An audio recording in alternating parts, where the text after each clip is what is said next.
welcome to the Daily Cyber Briefing for Wednesday the 1st of May. I'm Stephen Ridgway.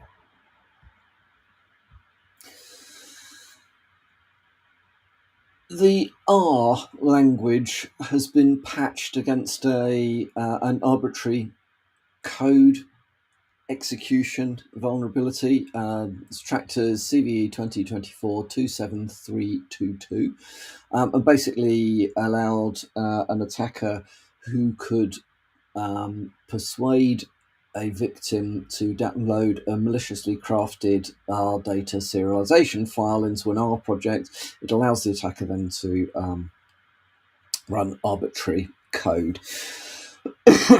So, given the fact that R is commonly used in a lot of projects, it's I knew it as a statistics package years and years ago, but it does a lot more than that. This particular vulnerability, by the way, has got a CVSS rating of 8.8 out of 10, so it is pretty serious. The vulnerability was patched in version 4.4.0 of R Core, which was released in April, so last month. If you're using R, very strongly recommend you to update and patch against this particular vulnerability. So there is a new piece of malware, Laterodectus, which is, it is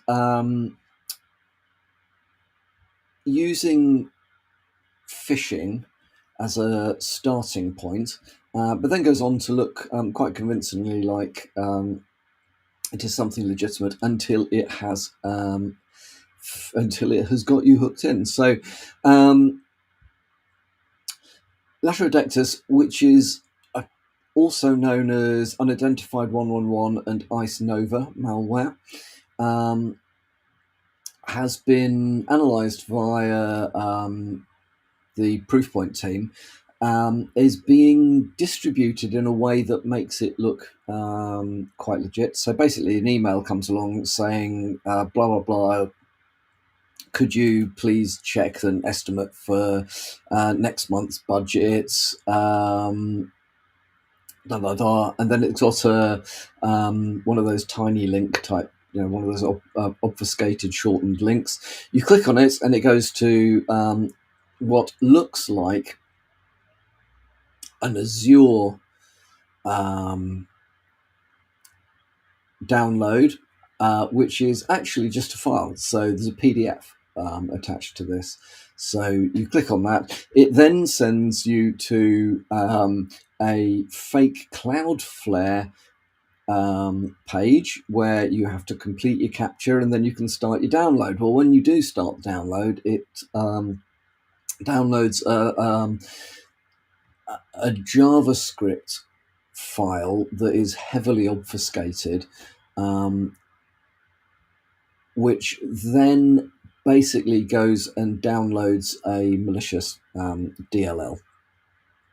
Okay, so this is out there. There's a very good write-up of how all this hangs together in Bleeping Computer. Link, as always, to be we will publish alongside the briefing.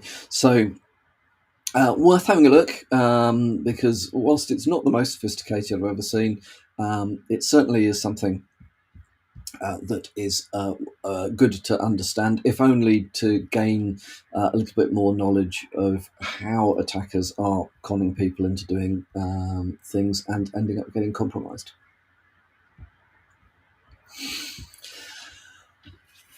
Docker, the Docker repository, Docker repositories have been targeted over quite a long period of time, it seems, that attackers have planted millions of imageless repositories on Docker Hub. If you go and look at these repositories, they contain metadata, which it either links out to or is malicious. Docker themselves, I'm sure, are doing a very good job of trying to deal with this sort of stuff. It is the reason it can be there is because there is a lack of policy at Docker around how these about how repositories should be legitimately created and used. So if you're using Docker, which a lot of us are, be careful about the repositories that you are using. Be careful also about ones that you go and look at, even if they don't necessarily appear to do anything that you need. There's a team, JFrog, has found something like 4.6 million imageless repositories that have been published over a 5-year period. Nearly all of them have been associated with malicious metadata. These have been associated with over 200,000 fake accounts that have been used to upload malicious repositories. So it is a pretty persistent and quite very not targeted in the sense of they're trying blooming hard to use Docker for malicious purposes. So keep an eye out for that stuff.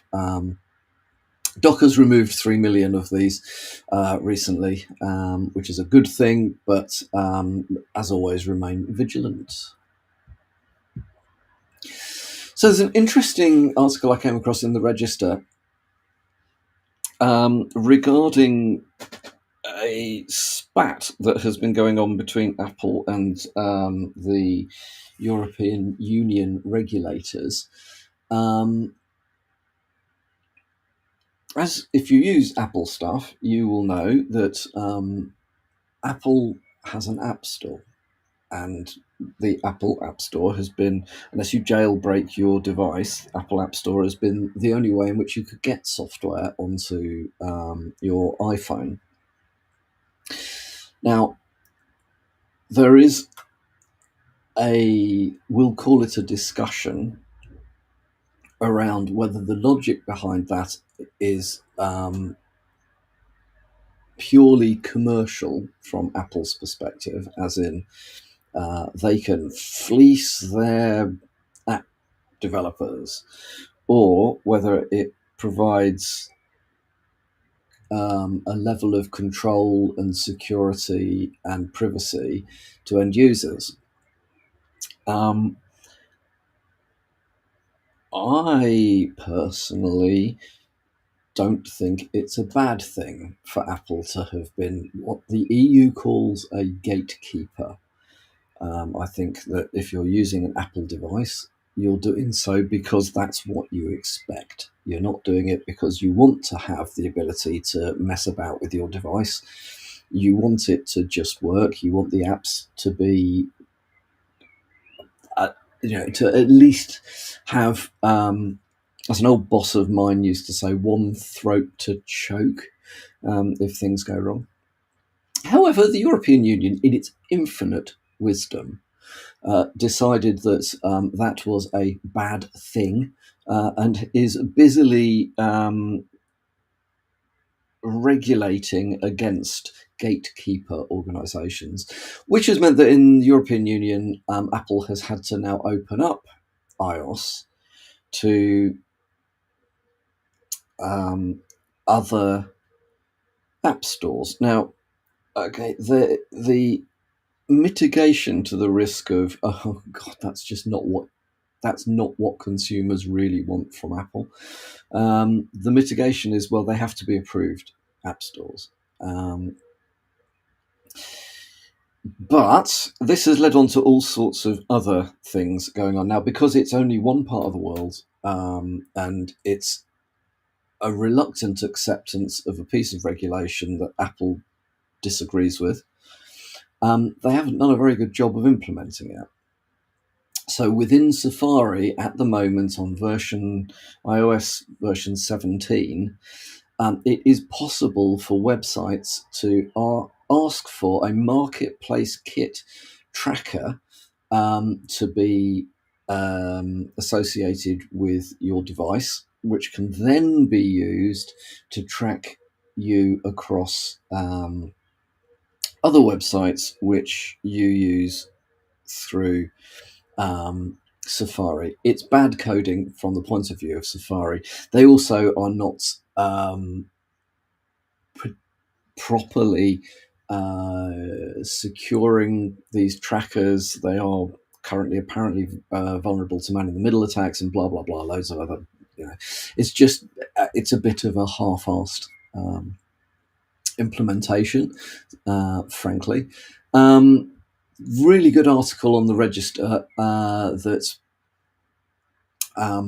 explains what the challenge is. It's slightly biased, I think. Not biased, but I think the journalist who wrote the article sympathises more with the let's open it all up and damn the consequences, rather than well, look, if you're going for stuff like Apple, you're not actually, the reason you do it is partly because you don't have to worry about this sort of shit.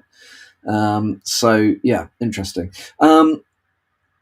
So I don't know. I think I think again this comes in my mind under put this one in the bucket of well-meaning but ill thought out and unnecessary supra-state intervention in the minutiae of people's lives. I mean, really, I don't know whether in the UK we'll follow suit. I mean, although we've left the European Union, we don't actually seem to have realised that the political classes don't seem to have actually realised that means we govern ourselves rather than we've got to find somebody else to govern us. Now we're not governed by the European Union. We'll probably take this one on board and we'll probably mess up Safari for UK users as well. But there you go. And then finally from me today, after my clearly biased rant, there was an article I stumbled across on the Telegraph which says that AI can now tell which way you're going to vote based on a photograph of your face. So having the ability to go and look at a lot of photographs and then some research around how people have voted, AI can now determine reasonably accurately whether you are right or left wing, depending on the shape of your face. Astonishingly, it actually appears that there may be there might be something in this. I think probably I'd describe it as a preliminary piece of research. It's not perhaps the biggest piece of research and most comprehensive piece of research, but it does say that although the differences are very subtle, AI can pick up on it. So yeah, where people in the past have been ridiculed for saying that person looks like they would vote Labour for having a sort of round face, or clearly going to vote Tory because they've got slightly more square-jawed. Well, you can actually put a bit of maths around it, and there is some sense in that. Oh dear. Now that's an interesting thing, isn't it? So we've now got the ability with facial recognition to identify who any particular photo is, and then if you apply AI to the photos, you can then work out how likely they are to vote for a particular political party. Something in the back of my mind says this is deeply creepy. I can't quite put my finger on why. I mean, it certainly allows for automated discrimination on a very large scale. Yeah, I don't know. But fascinating. One to keep an eye on. Undoubtedly, regulators will attempt to do something to prevent this from becoming something they can't quite understand, but they don't understand what they're doing, and they'll mess up the regulation that's supposed to stop the thing that they don't quite know what they're trying to stop. There we go. Enough politics for one day. That is all from me for today. Hope you have a good Wednesday, and